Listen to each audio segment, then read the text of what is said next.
প্ৰথমতে সকলোকে নমস্কাৰ। বিভিন্ন সমস্যাৰে জৰ্জৰিত ভাৰতবৰ্ষৰ এখন ৰাজ্য হৈছে অসম। অসমখন বিভিন্ন সমস্যাৰে জৰ্জৰিত।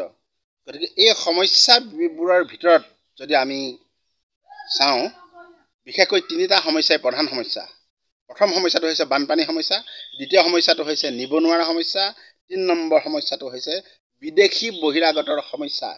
এই তিনিটা সমস্যা সমাধানৰ বাবে দীৰ্ঘদিনে ৰাইজে দাবী উত্থাপন কৰি আহিছে, কিন্তু কেন্দ্ৰীয় চৰকাৰৰ চৰকাৰৰ কাণ সাৰ নাই।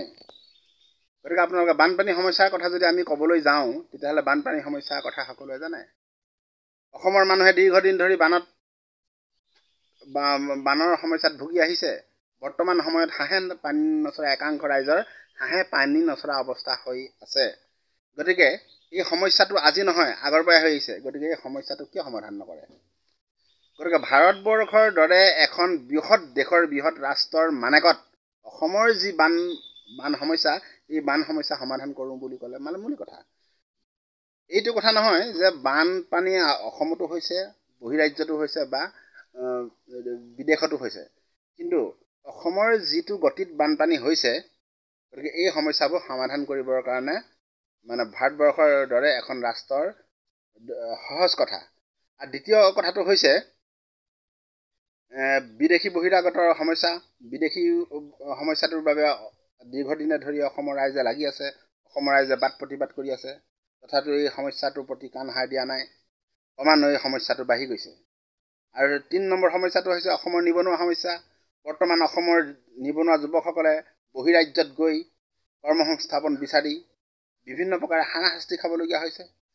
আৰু বহিৰাজ্যৰ একাংশ দুৰ্বৃত্তৰ হাতত অসমৰ নিবনুৱা যুৱকসকলৰ কৰ্মসংস্থাপন গৈ মৃত্যু হৈছে। গতিকে মৃত্যু পৰ্যন্ত হৈছে যিহেতু অসমৰ এই সমস্যাবিলাক সমাধান কৰিবৰ কাৰণে কিয় আগ নাবাঢ়ে কেন্দ্ৰীয় চৰকাৰে?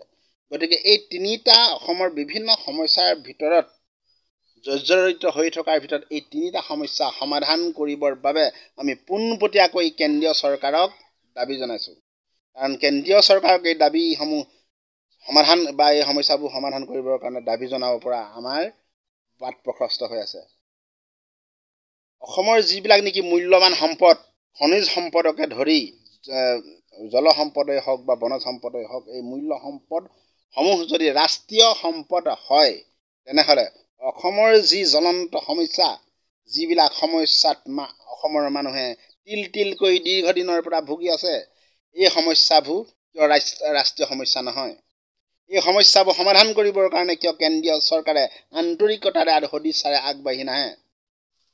গতিকে আমাৰ পোনপটীয়া কথা, অসমৰ সম্পদসমূহ, অসমৰ যিবিলাক নেকি মূল্যৱান খনিজ সম্পদ, বনজ সম্পদ, জল সম্পদ, এই সম্পদসমূহ যদি ৰাষ্ট্ৰীয় সম্পদ হয়, তেনেহ'লে এই সমস্যাসমূহো, অসমৰ জ্বলন্ত সমস্যাসমূহো ৰাষ্ট্ৰীয় সমস্যা হ'ব লাগিব। আৰু কেন্দ্ৰীয় চৰকাৰে এই সমস্যাবোৰ সমাধান কৰিবৰ কাৰণে আন্তৰিকতাৰে আগবাঢ়ি আহিব লাগিব। সেয়েহে আমি এই অসমৰ তিনিটা জ্বলন্ত সমস্যা সমাধান কৰিবৰ কাৰণে কেন্দ্ৰীয় চৰকাৰক দাবী জনালোঁ। ধন্যবাদ। জয় আই অসম।